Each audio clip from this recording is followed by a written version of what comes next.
Knowing exactly how to market your business during this lockdown period is critical to business success. I've got an expert that we're going to be talking about how to get the most out of your marketing over the next few months. So listen in.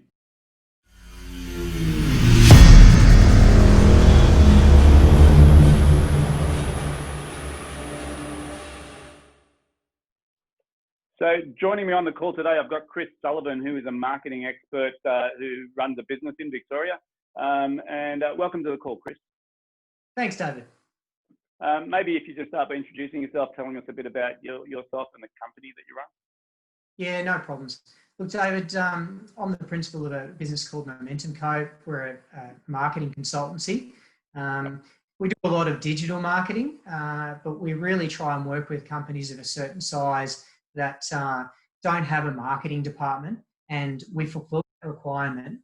We're very focused on getting an understanding of a business's strategic objectives and goals, rather than being prescriptive of a certain solution or tool. We want to really get an understanding of what they're trying to achieve, and then coming up with an appropriate solution based on that. Great. And is that your point of difference in the market, or do you have something that you would add to that as well?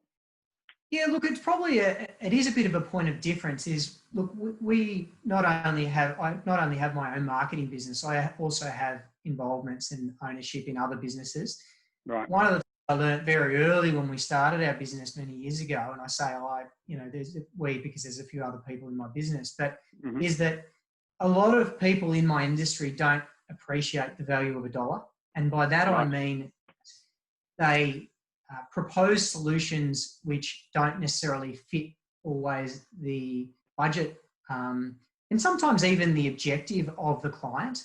So what we really try and do is match those solutions and make sure that they're achievable. Yeah. Because there's no point going into a business and proposing them a whiz-bang solution when they can't afford it at that point in time. Yep. And I know a lot of marketing companies, there's a lot of hype around, social media and, all the buzz and all the new things that are coming out all the time. What's your view on the sort of the terrain in the marketing sort of world right now? There's so many different options. Yeah, absolutely. And it's quite overwhelming. At the moment, there's certainly a buzz on social media and has been for a few years. Now a lot of people are talking about marketing automation, and there's lots of different perspectives of what that is. There's no shortage of solutions. It's about picking the ones. We tend to look more best of breed solutions rather than proposing an individual solution. You only have to search quickly on the web and you'll find for any given, whether it's a CRM, lead generation tool, chat function on a website, there are loads and loads of solutions. Over the years, we've picked the best ones we think are appropriate. We tend to choose specific ones for specific roles. But there certainly is a lot of hype. And unfortunately, there is no silver bullet, no magic pill. It is about being consistent, with your message, using the tools, frequently. We always look at it from the point of view, the example I always use is a client newsletter. People sit back and go, we need to do a client newsletter. That sounds like a great idea. But what ends up usually happening is they do a fantastic client newsletter the first time around, and that might come out and say, let's say we're in moment. The next one's meant to be coming out in June. So they get that together, it comes out in July. And then a bit of the impetus starts to slow, and what happens is they do one in September and then don't do one for another 6 months, 12 months. And then they lose that impetus. And what ends up happening is, even though early days, they might have only got a few responses to it, by not repeating it and developing a routine, they don't get the outcome they want. It's really that idea of just keeping in touch over a period of time and building the relationship. Yeah.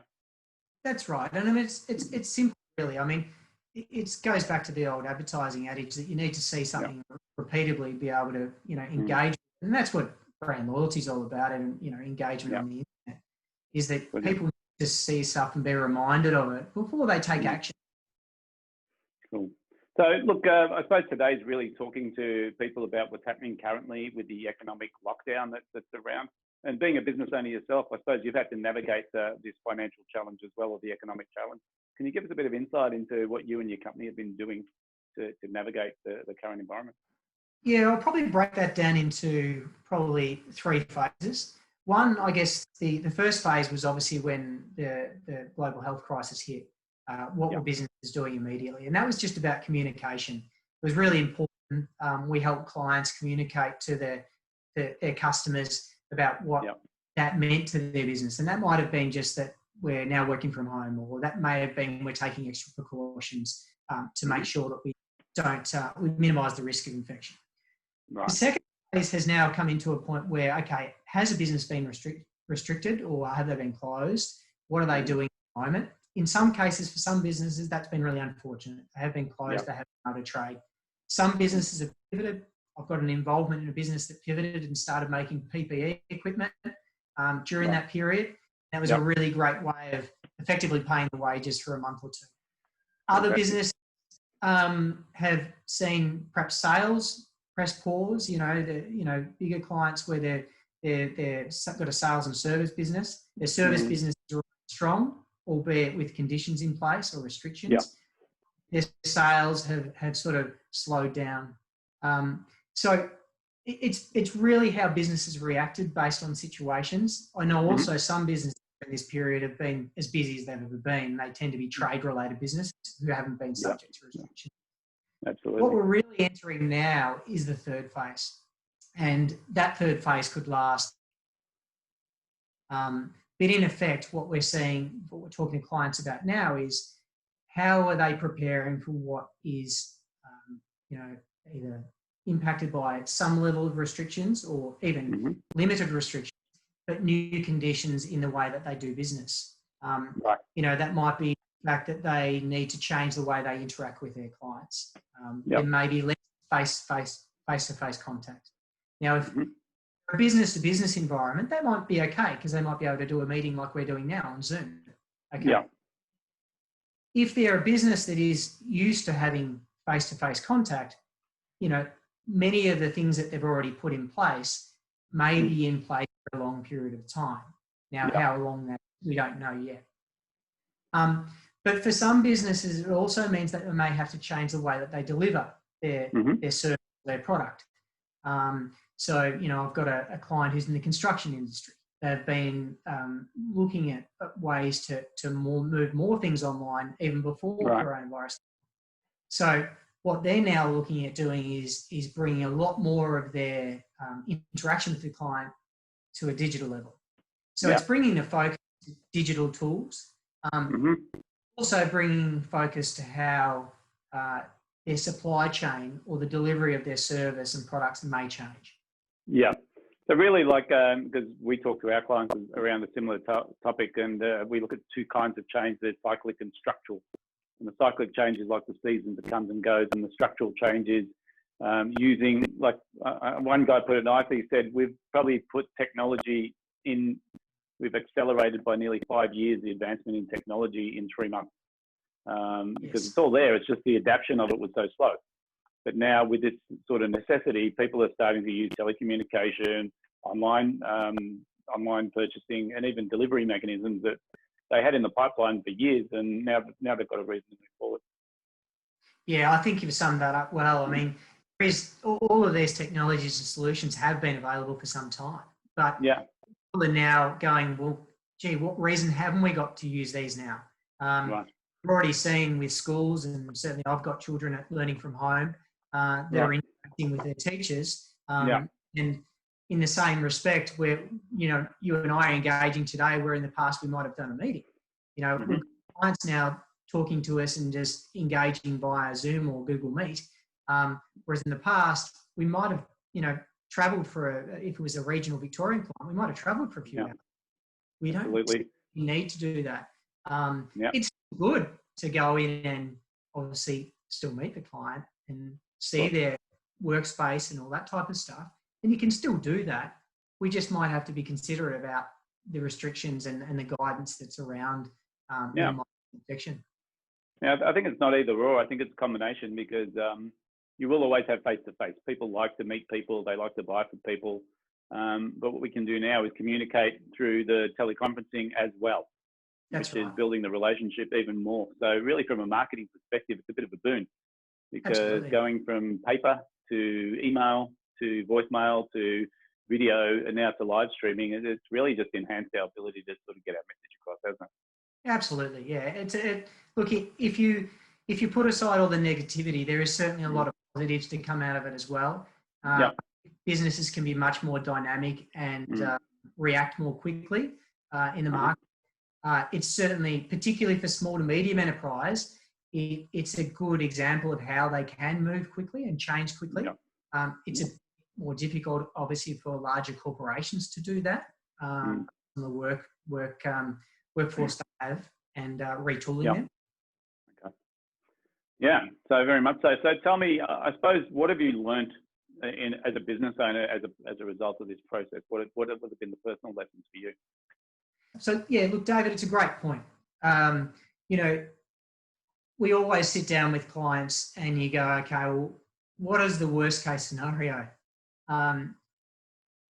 It could be worse, but this has to be one of the worst case scenarios. And certainly there's a lot of businesses that will close. There's also a lot of businesses that will be impacted. Now, whether that's just you don't make profit in 2020 or whether that is literally that you don't make as much profit in 2020 and you've had to make some changes to your business structurally to make sure of that. It's almost a forced downsizing, isn't it? So people have really got this opportunity to reassess everything they're doing, cull all the sort of loose ends and the dead wood and trim the fat, and just really sort of trim up their business so that when we come out the other end, they can sort of come out kicking and fighting, you know. And that's what it's all about. And so the key lesson is that we can survive these things, and businesses are resilient enough to survive them. So if you're quick enough, you move quick enough, you can push through, and out the other side comes opportunities. I certainly notice, several of my clients at the moment are now seeing opportunities arising, and not just out of different change in service provision or products, but actually out of the fact that if they are active, they will be able to outplay or outmaneuver their clients or bigger clients that have been caught out or are resting on their laurels or trying to put out fires. And I think that's a real sort of message for clients, particularly SMEs, is that this and what they do in the next 6 months could set them up for tremendous success. Yeah. I mean, my favourite question that we've been asking clients is, how do you make COVID-19 the best thing that ever happened to your business? And it's just a reframe, because reality is the small business can shift and the word pivot's been used a lot, but it's really about being dynamic. It's about being able to adapt to what's going on in the marketplace, to move faster than the big players. And in this scenario, it's sort of like it's so easy to outrun a large player because no one can predict what's going to happen next.